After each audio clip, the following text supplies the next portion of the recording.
Brothers and sisters, we live in an age where the most sacred thing, religion, has become a commodity in the hands of some. What was meant to guide hearts, purify souls, and connect us to our Creator is being traded for wealth, power, and position. Today, I want to speak about the painful reality of how religion is being sold, and how we must rise above this corruption to bring back its true spirit. Knowledge is a trust, but what happens when the one carrying it does not practice it? A scholar who preaches honesty but lives with dishonesty, who speaks about piety but drowns in greed, sells religion in the worst way. Such a person's tongue may shine with golden words, but his actions are dust. We must remember, knowledge without practice is like a lamp without light. It promises brightness, but leaves people in darkness. Counselors, leaders, and guides are meant to heal hearts, but when they exploit trust for their own gains, they break souls instead. A deceptive counselor uses sweet words, promises of relief, but manipulates the weak for selfish motives. This is nothing but betrayal in the name of religion. Real guidance comes with sincerity, with truth, with sacrifice, not with deceptio. Religion teaches us purity in earnings. Yet when people start using religious positions, false fatwas, or spiritual influence to fill their pockets through haram ways, they place a price tag on faith itself. What could be more dangerous than this?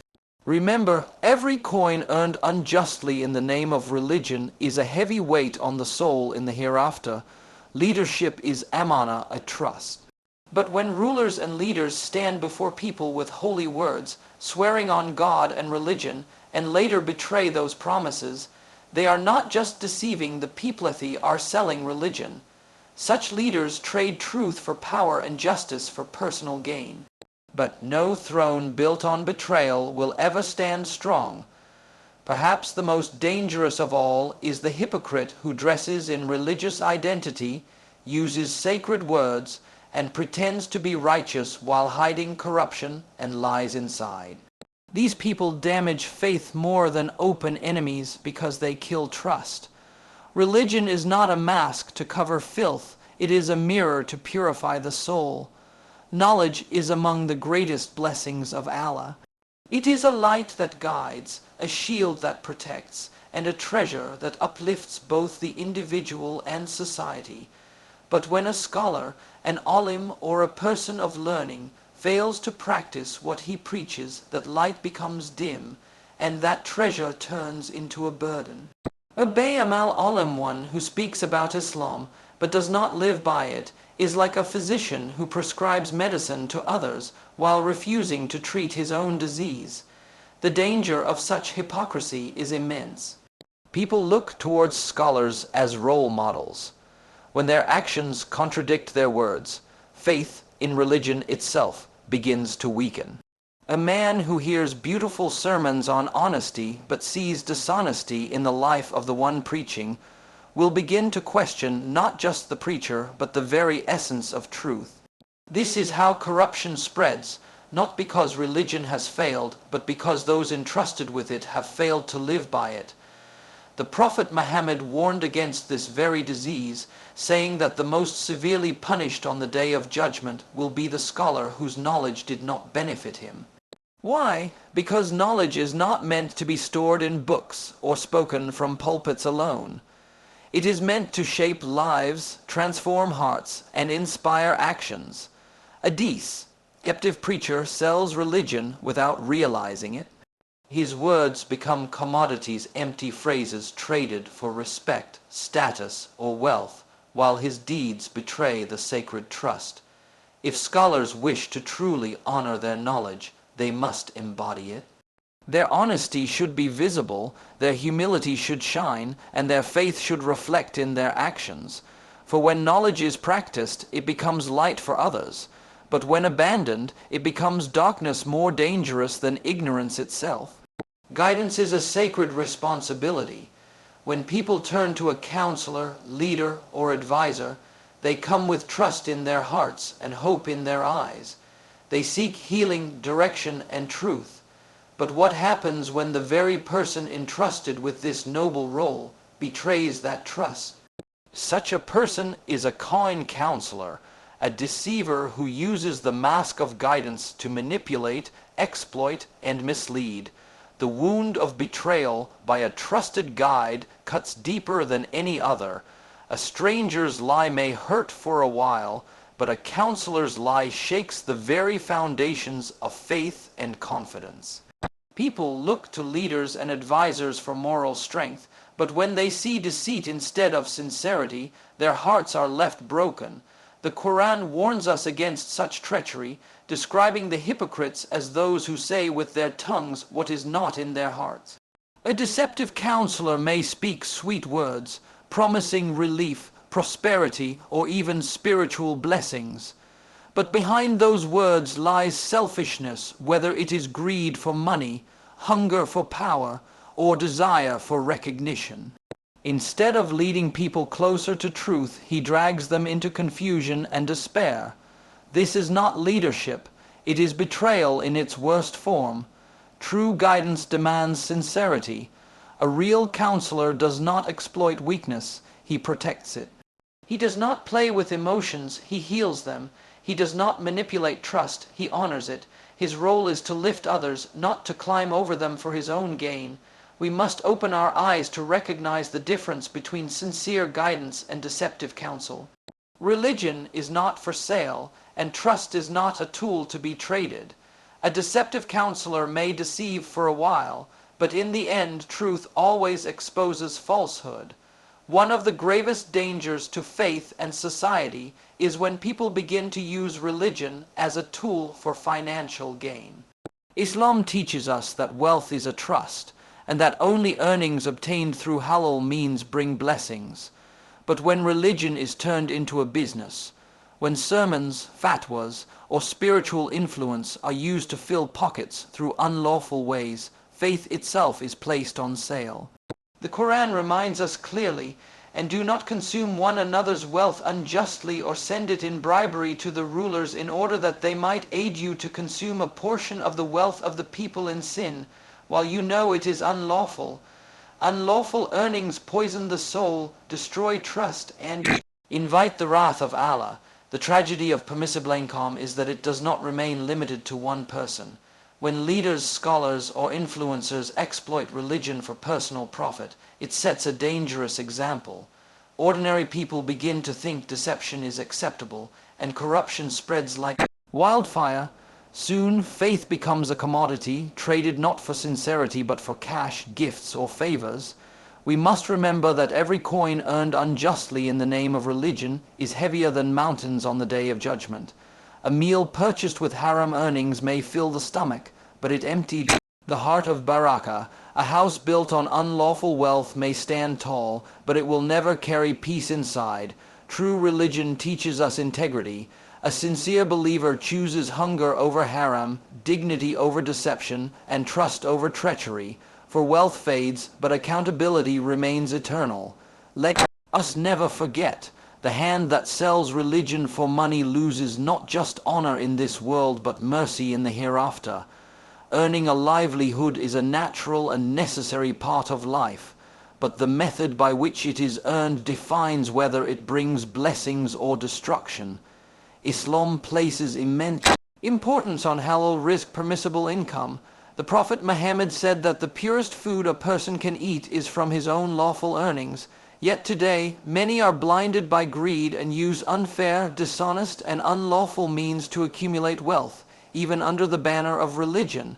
Permissible income does not just harm an individual, it corrupts the entire society. When a person manipulates faith, exploits the name of religion, or issues false rulings for personal financial gain, he places a price tag on something sacred. Religion is meant to elevate hearts, but through such actions it is reduced to a marketplace. This is not only an economic sin, but a spiritual crime. The Quran sternly warns against devouring unlawful wealth, reminding us that those who indulge in haram earnings will face accountability on the day of judgment. Wealth obtained through deception may appear abundant, but it carries no barakah. A morsel of food bought with such earnings poisons the heart, darkens the soul, and invites the displeasure of Allah, history shows that civilizations crumble not because of poverty, but because of corruption and greed, when individuals, leaders, or even scholars begin to trade religion for worldly benefits. They betray both the Creator and His creation. True success is not measured by the size of one's bank account, but by the purity of one's income. A single dirham of halal wealth is worth more than mountains of haram riches. To resist unlawful gain is to protect one's honor, one's family, and one's faith. Remember, wealth will stay in this world, but accountability will follow us into the next. Leadership is not a privilege, it is a trust. When someone rises to power, he does so on the strength of promises of justice, honesty, and service to the people. Yet, how often do we see rulers who, after securing their position, abandon every word they spoke? These are the Wadan Si Fern Wale Hukmaran leaders who trade religion and trust for power and luxury. The weight of broken promises is heavier than many realize. A ruler who stands before the people in the name of God, swears by the Quran and pledges to serve truth, yet later betrays those vows, commits treachery not only against his people, but against Allah Himself. The Prophet Muhammad said that one of the signs of a hypocrite is that when he makes a promise, he breaks it. Such hypocrisy in leadership destroys the foundation of any nation. When rulers break promises, corruption spreads, the poor lose hope, the weak lose protection, and the oppressed lose their voice. Trust between people and leadership shatters, and society begins to crumble from within. A throne built on lies can never stand strong. It may glitter for a while, but its collapse is inevitable. True leadership is about service, not status. A sincere ruler is like a shepherd who protects his flock, not one who exploits it. He fears Allah more than he fears losing power, and he values his word more than any worldly gain. We must remember that power is temporary, but accountability before Allah is eternal. A ruler may escape judgment in this world, but he cannot escape it in the hereafter. To keep a promise is to honor both people and God. To break it is to sell religion for the cheapest price. Among the greatest deceptions is when a person uses religion as a disguise for their falsehood. Outwardly, they appear pious, dressed in the attire of righteousness, speaking with the language of faith, and showing themselves as guardians of religion. But behind this mask lies corruption, dishonesty, and hypocrisy. Such people are not only deceiving others, they are deceiving themselves. The Quran speaks strongly against this duality. Indeed, the hypocrites seek to deceive Allah, but it is He who deceives them. Hypocrisy is dangerous because it does not attack faith from outside, but from within. A declared enemy of religion is clear to recognize, but a hypocrite who hides behind piety weakens hearts quietly, poisoning trust and sowing doubt. This false identity is the most harmful because it confuses people. When they see dishonesty, greed, or immorality covered under the cloak of religion, many begin to lose hope in the truth itself. They say, if this is religion, then what is left of sincerity? True religion does not need masks. It shines through actions. Honesty, humility, compassion, and justice are the real garments of piety. A person who uses the sacred name of God to hide lies is, in reality, selling religion for personal gain. The mask may last for a time, but eventually Allah exposes every hypocrite. We must be cautious not to blindly follow appearances, and not to let hypocrisy weaken our own connection with God. Let us strive to be genuine in our faith, where our private selves match our public image. For Allah does not look at our clothes or words, but at our hearts and deeds. My dear friends, religion is not for sale. It is not a product to be traded in markets of politics, greed, or power. Religion is a light, a truth, a path to God, and it demands sincerity. So let us rise, let us become people whose actions match their words, whose earnings are pure, whose promises are sacred, and whose personalities are honest. The world may sell everything, but we must never allow the faith of God to be placed on the shelves of business and deception.